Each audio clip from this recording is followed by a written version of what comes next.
عرض به خدمت، من تصمیممو گرفتم که به عضویت مجلس خبرگان، اونم تو این مقطع حساس. ما رفتیم اونجا دیدیم یه مش علاف نشستن منتظرن یکی بمیره یه ولی فقیه انتخاب کنن. گفتم چه کاریه؟ ما یه ضرب میزنیم واسه ولی فقیه دیگه.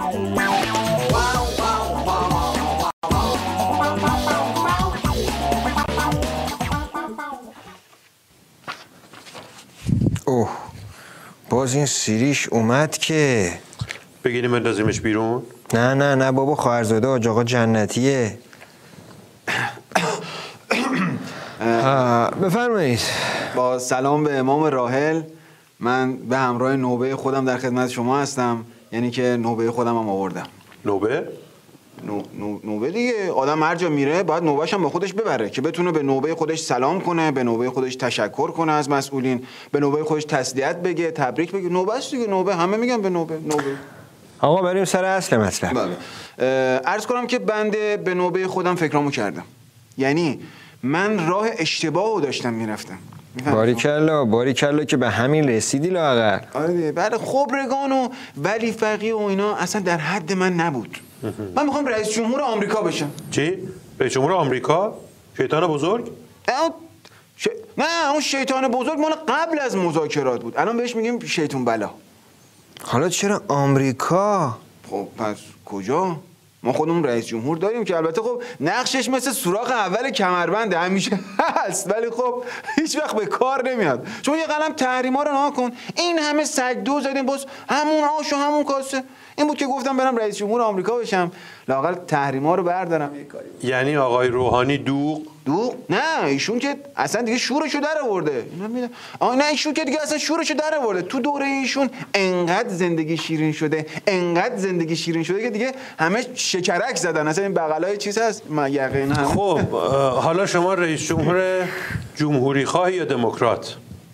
بنده از اصولگران یان خواه هستم، پیرو دکتر احمدی نژاد. خب حالا برنامه شما برای آمریکا چیه اون وقت؟ برای خود آمریکا برنامه‌ای ندارم، اما از طریق کنترل دنیا میخوام بحران‌های نظامو حل کنم. کنترل دنیا؟ آره نه به بابام گفتم کنترل دنیا رو بدم، من همه چی رو درست میکنم. بابام برگشت به من گفت تو کنترل تلویزیون رو دستت میگیری دهن ما رو آسفالت میکنی، کنترل دنیا. از برنامه‌های اقتصادیتون بگید لطفاً. اقتصاد که مال خره، این تو پایه، این روشن باشه. ولی خب تو همین عالم خریت میخوام یه دیزی فروشی بذارم، اسمش بذارم واشنگتن دیزی. یه خانومی هم اونجا هست که ظاهرا اسمش آلپاچینو چیزی که یه کله پاچه‌ای میزنی واسه میزنیم کالپاچینو. به همین صورت اقتصاد مقاومتی رو تو بلاد کفر خلاصه مقام عظما گفتن رونق میدیم. در حوزه روابط بین المللی چه برنامه‌ای دارید؟ واجب لالالی مملی؟ بین المللی. والا من پیشنهاد دارم حالا که انگلیس از اتحادیه اروپا رفته، بقیه کشورهای اتحادیه اروپا یه خورده مسجدی تر بشینن. خب ما هم جاشیم دیگه، چون دم در که خوب نیستش که ما الان نه تو منطقه کشورهای منطقه، نه تو کشورهای خلیج، نه تو هیچ جا ما رو راه نمیدن. دم در خوب نیست، همسایه‌ها چه شک میکنن. یعنی یه جوری بذارن ما هم بیایم تو. حتی برای تلویزیون هم من خودم یه چند تا طرح دارم. تلویزیون آمریکا فرق نمیکنه که تلویزیونه دیگه. ببین قربان، من آموزش آشپزی رو تو تلویزیون ممنوع میکنم. چرا؟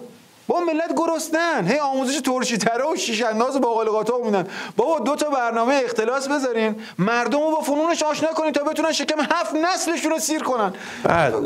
بعد از لحاظ ریشه های فرهنگی شما فکر میکنید ما میتونیم با مردم آمریکا تعامل داشته باشیم؟ چی داشته باشیم؟ تعامل.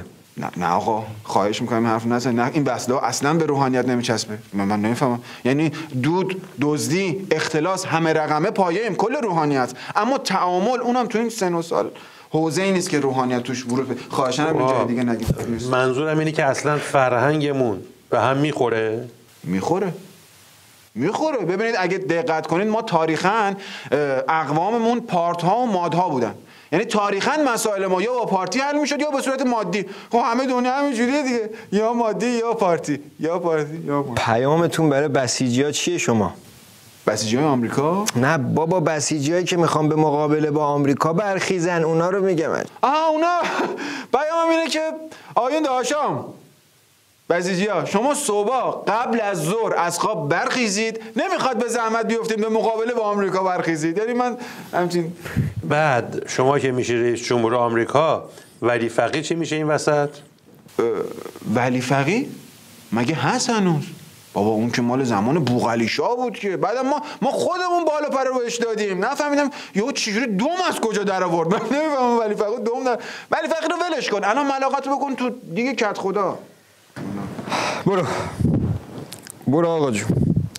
با این چیزایی که تو داری میگی فردا میریزم برنامه ما رو هم تعطیل میکنن. ماشین داری یا بگم بچه‌ها برسوننت؟ من ماشین که دارم، 2 تا دارم. یکی مال مادرمه، یکی دست خودمه. جدی؟ چی داری؟ مازراتی؟ نه خودم که ماشین ریشتراش دارم، ولی خب آک استفاده نکردیم تا حالا. مادرم هم ماشین لباسشویی داره. ولی خب من به نوبه خودم ازتون درخواست میکنم میرم ولی اگه میشه یه فرصت دیگه باز بهم بدین بیام این استعدادام کور نشه. خیلی من به نوبه خودم از شما تشکر. دستم بدین.